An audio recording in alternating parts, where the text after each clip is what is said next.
alles in mir. Was kann ich bis jetzt gemacht? Und was hätte das alles gebracht? War das alles gut jung oder hab ich es nur noch gemacht?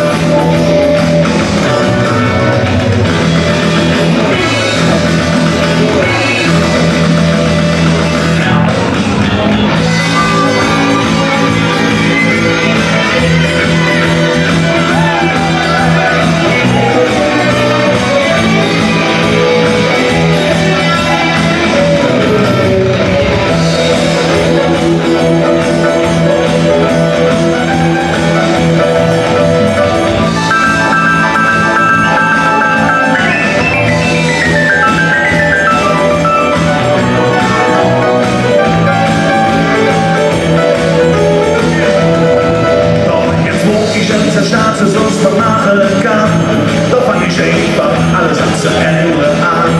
Aber jetzt sieht das Ganze alles anders aus, doch ja nicht so richtig aus der Lust. Aber jetzt stand ich hin und trink Bier und hör die Stimme, die sagt, ey Jung, ey, mach ich aus dir.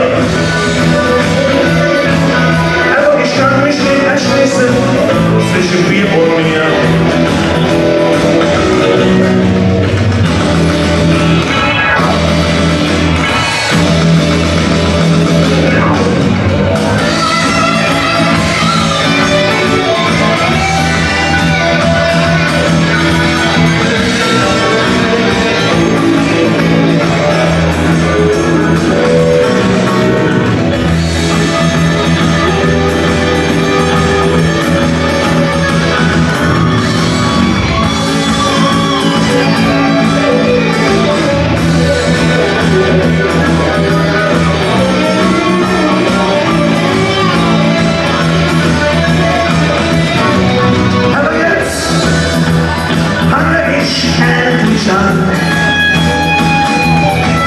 Mit dem, was ich all ändert dann.